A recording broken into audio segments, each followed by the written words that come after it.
anime, manga, fanbase, riots, words that I keep saying for dramatic effect. It's all a part of this community that I seem to have grown to love and hate quite a bit. Last week I talked about 5 mangas that I enjoy better than the anime, so why not make a video about 5 animes that are superior to the manga? Hell yeah! But first, I was gonna ask, what the heck is going on? I've been getting like no views on my videos lately, but it doesn't matter. I believe in my subscribers, and I would not give up at the first sight of adversity. Please like and subscribe and chiz, thank you very much. The first anime that I personally believe, putting emphasis on the I personally part because people can't seem to grasp the concept of an opinion, let alone let someone have one, better than the manga is the one I was going to say last, but I will say it first because people probably won't watch to the end of the video. JoJo's Bizarre Adventure. The voice acting, the openings, the fight scenes. These are great things from the anime that you do not get in the manga. But if you're watching the dub, you're really only getting 2 of these things. Sorry dude, if you're watching JoJo's in dub, you might as well stop right now.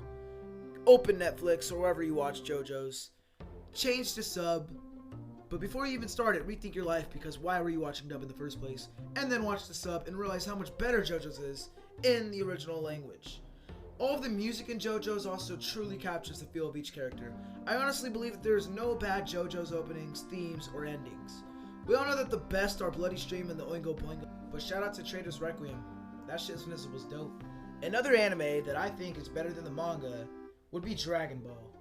Now, a lot of people are probably going to disagree with me for the reason, but for most shonen manga, or just fighting manga in general, I could care less about reading fight scenes. I don't think it's that big of a deal. I think it's fine. But with Dragon Ball, I feel like I have to watch it. It's just one of those nostalgic animes for me that I don't feel the same vibe reading it. But it's also a double-edged sword because the manga changes things sometimes that some people like more than the anime. For example, in Tournament of Power, Gohan faced different opponents and whatnot than in the Tournament of Power. I don't really remember, but in the anime, it was different. And there's a lot of different examples, but I'm not going to get into all that right now. That could probably be another video for another time if I start doing differences between manga and anime. Like, if you want that. Another anime, yeah, well, I'm going pretty quick through these, holy crap, that I like better than the manga is Hunter x Hunter, or as uncultured swines would call it, Hunter x Hunter. It's very simple for Hunter x Hunter. It just has some of the best soundtracks in all of shonen. Can't play them for copyright reasons.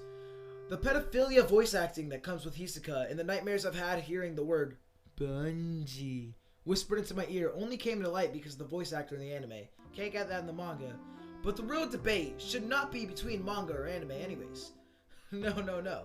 That would be far too simple, far too unneeded. Those are questions that, in the grand scheme of things, don't matter. The real question, the real thing that we need to argue, is whether Hunter x Hunter will ever finish or not. Think about it. The writer could either finish an amazing story that fans love and want to continue and find out how it ends, or he could just not. You know, if I were him, I'd probably just not. Sorry, not sorry, dude. The 4th anime on this list is a sports anime. Guess it. Nope, you're not going to guess it because I only gave you half a second. It is Haikyuu. The soundtrack and the animation, but that's pretty simple if we're just saying that because that's like every anime on this list. The manga, though, it shows things that in the manga, they have these things that indicate where the ball is going to go, and it bothers me and makes it an annoying read. And for most sports animes, or just action anime in general, the sound effects of each impact for the ball and whatnot really make an impression on you. And it just, the whole vibe of the show, which goes back to the soundtrack thing, and the voice actors really help a lot, even though I watch Haikyuu in dub. Don't kill me. But yeah. It's just little things like that that I feel like make a show so much better and that you just can't get in the manga. Like, imagine great voices as much as you want. You're not going to actually be hearing the voice. Unless it's Black Clover, because after watching the anime, I would never unimagine Asta screaming, even though Asta is not a screamer. Thank you, Black Clover anime. Not cool. The last and final anime on this first part of anime over manga is FoCo. The anime came first, and when the manga did come out, it came nowhere near reaching the anime in terms of art. It just didn't feel as vibrant whatsoever. And that, for me, is about the most important thing when it comes to an anime like Fooly Cooly. That shiz nizzle had some dope art styles. Look at these characters. Look at this shiznizle. Look at all these scenes. You cannot tell me that that's not an important piece.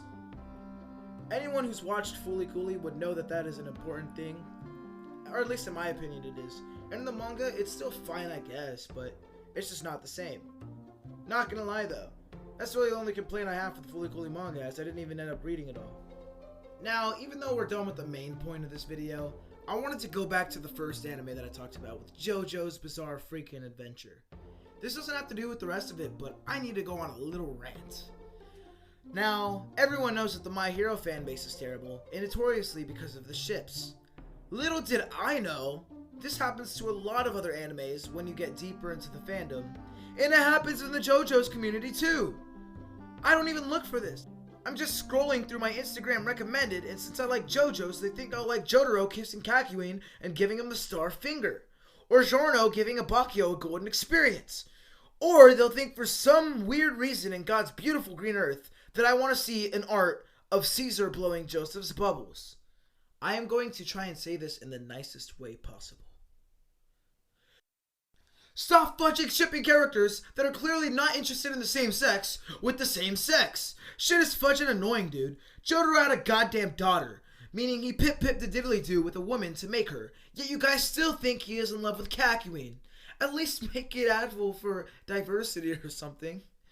Oh god, now people are gonna take that to heart and be like, and Eddie said the fromosexual ships were okay as long as one of the characters were a minority. Just on the record, that's not it. I was just joking. Please don't come for my head, guys.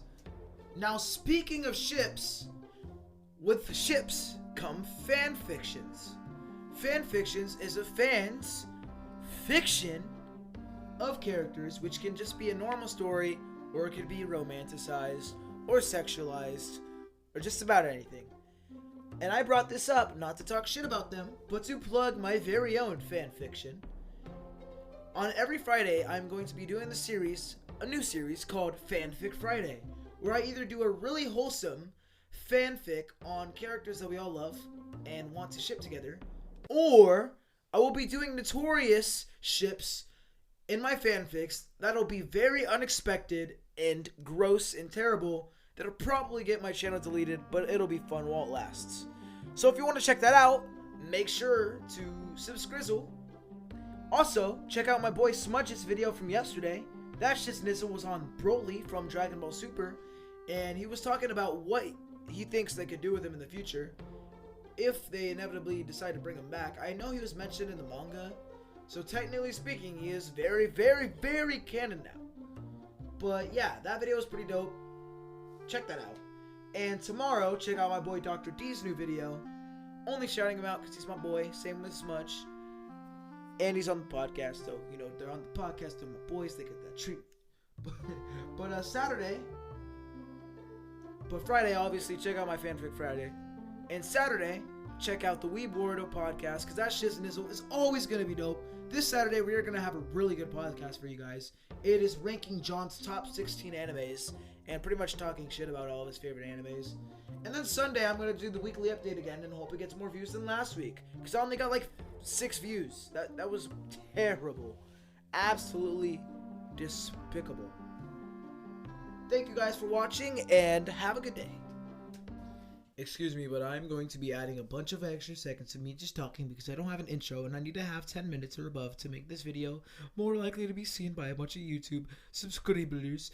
And I just want my video to be seen so I can someday have a big channel and all this other stuff. So please watch the video. You know, subscribe and watch these videos. And here are some pics that I like for videos that you could watch while we're waiting for the 10-minute mark.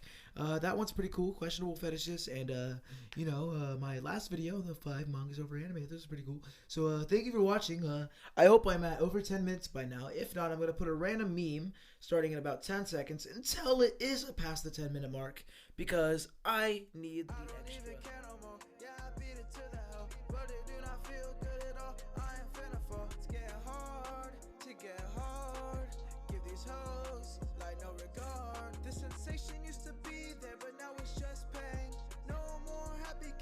Come to my brain. If I keep on beating my dick, I might go insane. I'm just not interested, but should I take the blame? Should I beat the steps or hentai? It's a hard trust for me, I cannot lie. I needed to bend down on the floor and call me senpai. Yeah, just need some anime thighs. I used to think